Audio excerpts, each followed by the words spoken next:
of a book we love that maybe didn't live up to our expectations. Obviously, this is not one of those, but I'm sort of curious, you have a unique perspective as a storyteller. What do you think, maybe without naming names or without naming movies, what do you think people get wrong about adapting a book to a movie? I think that for me, sometimes, and not talking about my own, like I've been very fortunate and have really enjoyed all my adaptations, and I've seen Verity too, and I'm super excited about that, but I think they think that women just love sex in a romance novel, and I'm like, it's not about the sex, it's about the feeling you get, and and the storyline, and so I don't know, I think Ness did a beautiful job handling the scenes in this movie very well, and they're very beautifully done. It's beautiful. I mean, the fact that we're all here is a sign that the movie worked very well. But I have a question. Obviously, this is not your first novel adaptation. I'm sort of curious, is there a commonality in adapting a novel to a film? Was there a similar experience? And if I were to throw any novel at you, would it be flexing the same muscles on this film or Love at First Sight as if I were to throw a Stephen King novel at you or a John Grisham novel? Would it all be the same muscle, or is every situation different? I think probably different. I think that I gravitate towards stories with similar themes in them, and so I think Love at First Sight and Little Women had similar themes to remind us of him, because they're about family and about love and about grief and loss, and so I think anything like that I respond to. I don't know how I'd feel about a thriller, to be honest. I'd love to see it. I mean, you've proven you can do anything. Maika and Tyriq, I'm sort of curious. Obviously, as actors, it is your job to interpret these characters, right? You read this, you read the script, and you've got the source material, you've got the novel, you got the script. But there is a degree where you sort of go like, okay, but I'm the actor. I do have to make this character my own. So, are there moments where you sort of look at the character and you go, I'm gonna change this. Do you have the right to do that? Yes, I think this group is a very collaborative group. I mean, we would be working on certain scenes if, sometimes what's written in a book is very different, if we have to have a conversation and have it sound natural. So we'd all work together and be like, okay, how do we make this feel, very authentic to the character in the book, but also make it, work in a film setting. So yeah, I mean, I think it was so nice to have this book that you can keep going back to, and I think it really was this sort of Bible for us throughout filming this. But you kind of have to figure out along the way to make it feel also authentic to yourself.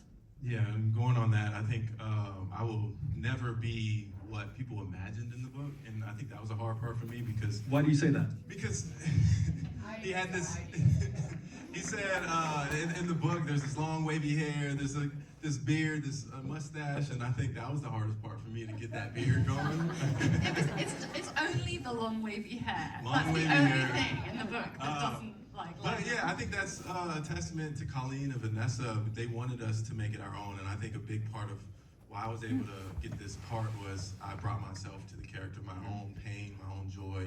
How I cope with grief is a lot of levity to situations, and I think having a chemistry read with Maika, I use that. And no matter who you play, I think there's always a percent of you as that person, and you don't completely disappear. I always say, like, you can always see a little Heath Ledger in the Joker, and although he transforms completely, I think it just you go down into those caves and find those parts of you to bring this character to life. So. Yeah, I think it was a testament to Colleen and Vanessa just breathing that reassurance into us. What do you guys remember most about the chemistry read? I remember it very well.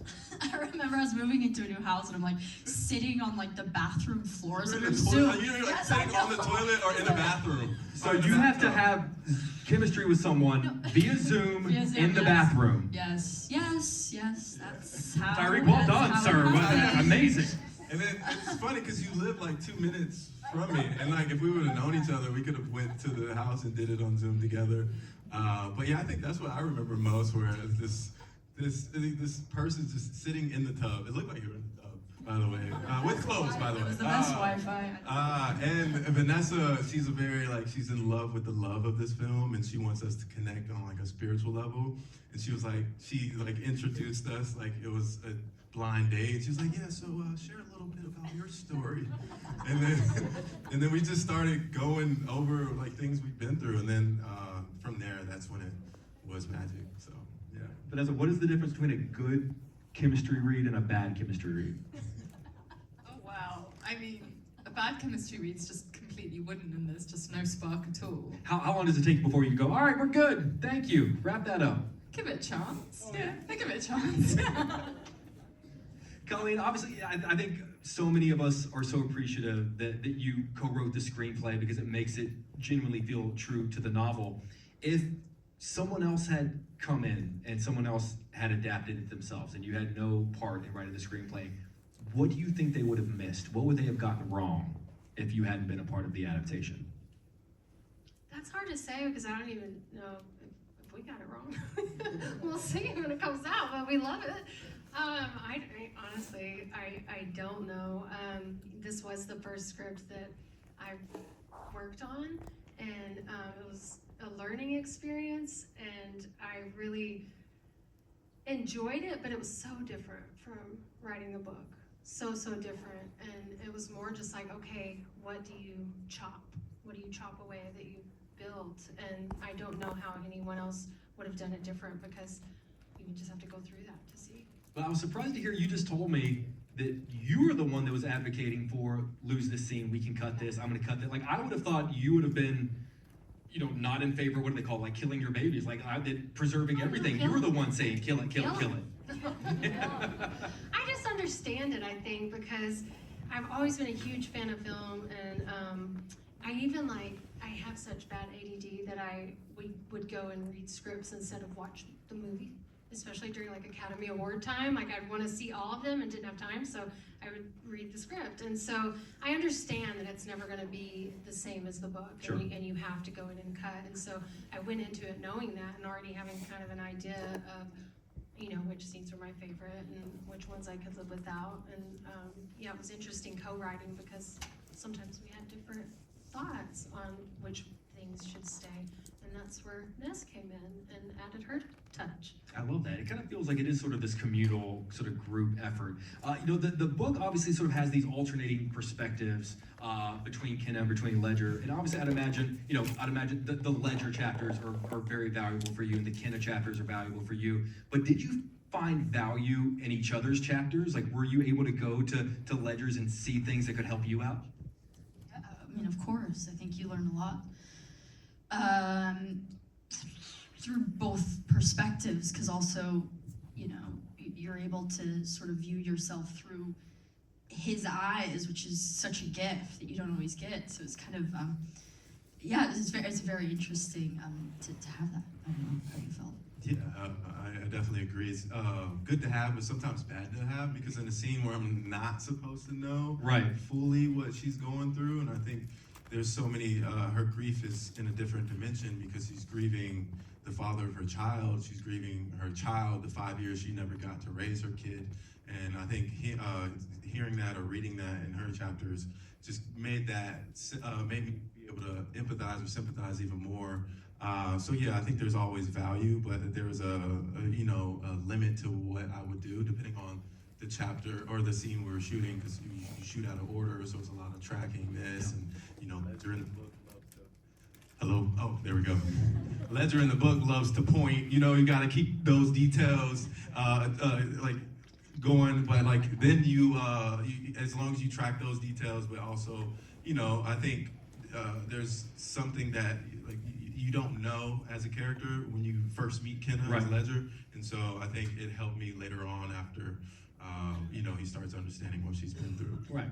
There is this pretentious film critic thing that we love to say, and we write it down. It makes us feel really smart when we say the setting really is a character in the film.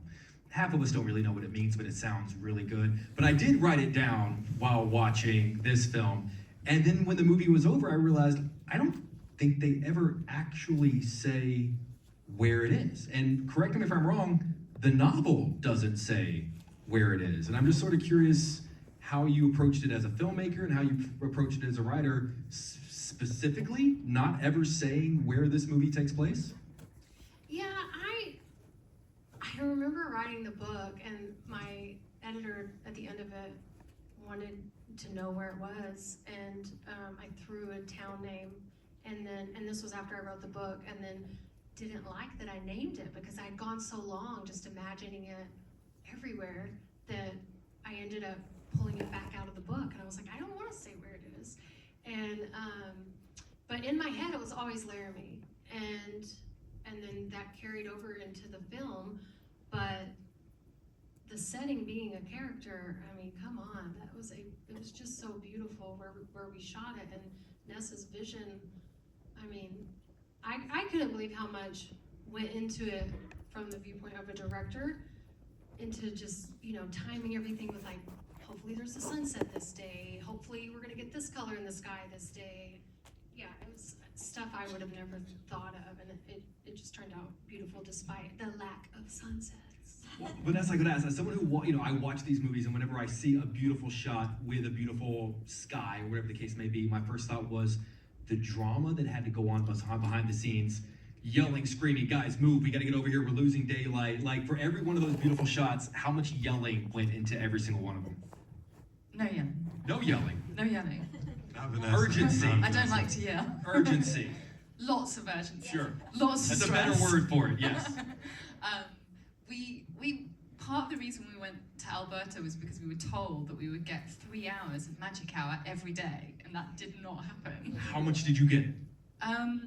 Well, the Great. first thing was that it started off being like really cold and was winter for ages. So I was like, poor Mike. You could have filmed in Chicago by that point. Yeah, but then once we started to get sun, we just didn't get it like when we wanted it. But we were so lucky. The day that I really wanted it was when we were at Ledger's house, and they're looking out over the like balcony, and it was just, we had 10 minutes to get that scene. The sun was just dropping, but it was perfect. It was so good. Then the pressure you guys feel, because there is no like, oh, I forgot my lines. There is no, oh, I flubbed, because a couple of mess ups and the sun's gone. Yeah. Yeah, I think after we filmed this, the episode of The Studio came out where they were like chasing sunset. It was hilarious in a whole different way. That's a whole other. The way I would love to talk to all of you about your perspective on the studio, a whole other conversation. Love it. You know, we were just talking about, you know, one of the great things whenever you finish the novel, if you read it, is the last page is Kenneth's playlist. So many great songs on there that each one I'm sure has their own meaning, as we were talking about. But one song that, correct me if I'm wrong, that's not on there is Yellow. And I'm sort of curious how you guys came upon that song. Oh, it's in the car crash in the book. Got it. And we had a lot of discussions about it because I like the song, Sure. but I don't know that Was there conversations about potentially changing it? the song is not a cheap song.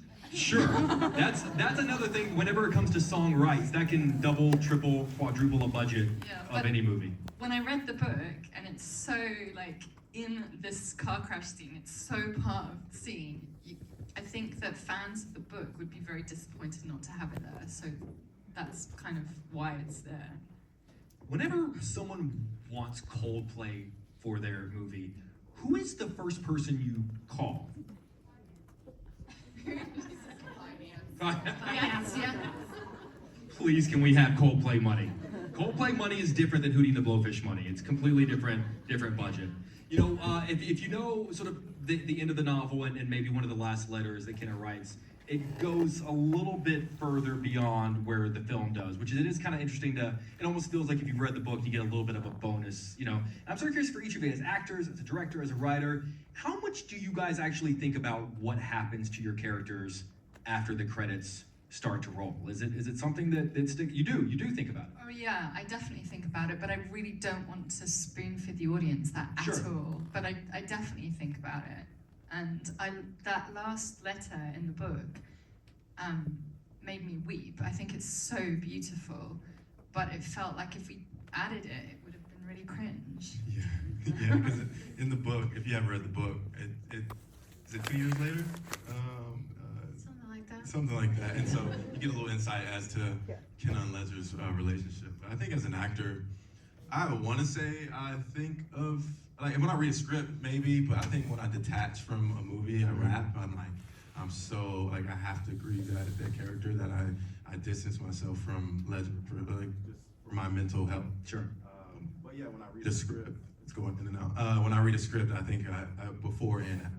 Is there a character of each of yours that if you could find out what happened to them down the road, you'd be most curious to see? Just Yeah, I think my in a way, the character before this could be Cam and him. So, and then Ledger, it's like a non-related sequel. I think you said it. He was like unofficial. Yeah, because it's him and reminders of him. Wow. You're the star of both of them. And then Cam in that movie was a football player going into the league, and so 5 years later this happened. That's like what I think about in a joking way. I'm never gonna see this movie the same way again. You know, whenever my buddies ask me what this movie, I go, well, you saw him, right? It's just a sequel. Really, it's exactly what happened. Micah, do you have a role of yours that you're curious to see? I don't know. Like, I don't know. I mean, I did this tiny little movie called It Follows at the very beginning of my career, and we were filming the sequel this summer. And it's been very cool to see, you know, reading the script and this character that was so important to me and really changed my life in so many ways. Yeah, seeing where she is, you know, 10 years later. Is it, without, as someone who's excited for that movie and doesn't want it spoiled, I'm assuming you've read the script, is it what you thought it was going to be? It is not. No. No.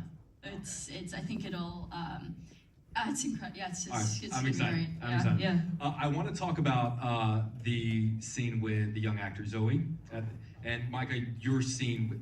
We were talking this movie doesn't work at that scene. If you build up to that and that scene sucks, movie doesn't work. Can you guys talk about your memories of shooting that scene? And also, she's a great actor. Like, she's fantastic. So and I'm sort of curious. There's always that great story that when they filmed The Shining, that they didn't really tell the little, like the kid playing Danny, what they were filming. Like, what do you communicate with Zoe about what you guys are doing on any given day? She knew. Like, she knew her character better than I did. Or she was amazing. Yeah, she knew everything except my real name. She would call me Ledger, you want to eat lunch in my trailer with my mom? And that's the only way you can get her to do scenes. She gets to a certain point, and I'm like, hey, if you do this scene, I'll eat lunch in your trailer with your mom. What is lunch with Zoe like? Lunch, a lot of ices, a lot of these little toys. What are they called? I can't think of them. And she's showing you so many different things. She has like stuffed animals. There's Taylor Swift dance parties, impromptu. You got to know your Taylor Swift with Zoe. So if you ever meet her, and just yeah. I need more on these Taylor Swift dance parties. Yeah, What yeah. exactly happened at the Taylor Swift dance party? Dance party. She had one on one Sunday. And she was like, I'm throwing a Taylor Swift pizza party. Well, her mom said that. And she invited everybody. Yeah, we danced the day away. It's like a big blow up Taylor Swift. No real Taylor Swift. Sure. Balloon. Unfortunately. And then Again, pizza. finance, we couldn't bring. Yeah, we spent all the money on Coldplay. Cupcakes. Yeah. And a speaker, and you just dance to Taylor Swift. So if you don't like Taylor Swift, sorry. You gotta like it around Zoe. Micah, do you have a new favorite Taylor Swift song as a result of Zoe? Gosh, I love all her old stuff so much. We listen to I'm not gonna start singing because I have such a bad voice, but I'm like, We're all friends here. No one wants to, trust me, no one wants to hear that. But it was like all like, what Sparks Fly, what's that song? You know? The Sparks Fly song, that was a big hit, and I love that song. But I had the privilege of, I feel like that scene under the playground was so powerful. I want to know, like, how were you able to manage the emotion, but working with a child actor? Because I could never. I think you could. There are challenges to it for sure. But also I think with children especially, there's like a rawness to them. They're very unaware of cameras and like they don't know exactly what mark they have to hit. So I think that there's this freedom that you feel when working with a child, and you kind of like forget about everything around. You're just so focused on this kid, and I think that helped immensely. Also, she's just incredible. So. But the X factor for that scene is kind of her unfamiliarity with you. So like leading up to that, it sounds weird, but like, do you keep your distance from her so she doesn't act like she knows you? Or I mean, I'm not discounting her acting tech, because she's fantastic, No, but she is. No, we were hanging out. Yeah. She wanted to hang out, so we were all hanging out. I love that she called you Ledger though. She went full like Daniel Day-Lewis and just Ledger. stayed. Ledger. I love it. I love it. Colleen, you know, whenever I was bragging that we were going to be talking tonight, every person I talked to, I think it's a testament to your work, named a different work of yours that you got to ask her about this, you got to ask her about that. And I'm sort of curious, when you clock a fan coming your way, you can tell, okay, here they come, they are locked in. Can you clock what it is that they're going to ask? Can you look over and go, this person's going to ask about Verity, this person's going to ask about reminders? Can you look at a fan and know exactly what they're going to ask about? Honestly, never tried that before, but now I would like to. No, I do. I really love that. You know, every book seems to speak to someone out there, and when people come up to me, I know that, like, I don't know what they're gonna say, and it's not just one book that everyone's read. And I think that's like the biggest thing from my career that I take away, that I love that I haven't had one book like necessarily do way better than the rest of them, or that, you know, that's what I'm known for. I just want to write what I want to write, and so I don't want to be pigeonholed, and I don't want to have to like stick to, you know, women's fiction or thriller. So I love that. I love that all of them have resonated with somebody. And every single one. And I'm sort of curious, as you're writing, I'm sort of curious, how far down the story do you have it figured out? Was there ever a scenario of the story where Kenna and Ledger didn't end up together? Oh God, it's been like a decade since I wrote it, so I don't know. But every single book I write is different. Sometimes I write the last chapter first. Really? Yeah, sometimes I'll write like one character first. It really just depends on the book. This one, I believe, was very linear, and I knew where I wanted to go with it. So, no, I think that they ended up where they were supposed to. I love that. Well, I do want to ask about the characters, and this, now I can sort of talk spoilers because we've all seen it. And I'll preface this question by saying I love my best friend Tyler. He and I have been best friends since we were kids. If I got hit by a bus tonight, he is to stay as far away from my girlfriend as possible. And I'm just sort of curious, what reactions have you guys got? Like, because it is kind of a tricky scenario, and you guys write it and you present it and you act it in such a way that makes me then end up rooting, because at the beginning of the film I'm going, are they going to? And by the end I go, well, they have to. And I'm sort of curious, is that a challenge to get over? Because it's not an easy couple to put together and have you cheer for them by the end of the film. I mean, I do think obviously there's a girl code when everybody's alive.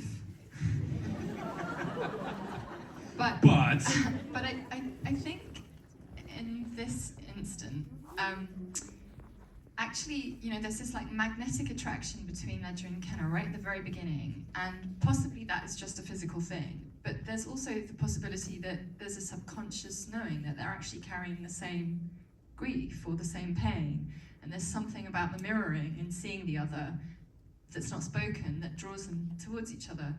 And I like to think that if Scotty loved both of them and they both loved Scotty, then there's something quite beautiful about them loving each other and him being at peace with that. I love that. And they're giving me the wrap, so I'm going to cut you guys loose on this. This movie is such a love letter to reminders in our lives of the most important parts and people of our lives, and how sometimes they're there and we don't even realize that they're there. This was a beautiful experience, I'd imagine, for every single one of you. What is the best reminder each of you guys have about your time putting that, whether it be a journal that you wrote, or something you stole from the set, or a memory that you have? What's your favorite reminder of this film? You know, go down the line. I mean, this was my first time being able to like be on set like this for one of my films, and just, you know, being able to like see it in action and get to know everybody from the get-go, you know, like we were before we even cast the film, and then to be where we are now, and it's like everything feels stressful in the moment, but then it all comes together so beautifully, and I don't know, I enjoyed the whole thing, and just the time I got to spend with you guys. I don't know, it's just wonderful. We had fun too. We did have a lot of fun. So We had so much fun. I think for me, it's similar to you, but I felt really inspired by the landscape. I found it really like magical and mystical, and like it was, I don't know, willing us and wanting us to make this like beautiful thing together, and that's what I take away. Yeah, when y'all get to watch this movie, I kind of feel bad because y'all get to just experience the product, and I think that's why I enjoy making movies. Is the journey to get the part and then fall in love with your castmates and the crew, and be taken to a random place that you would never ever visit on your own time. I don't know if you've been to Calgary, Canada.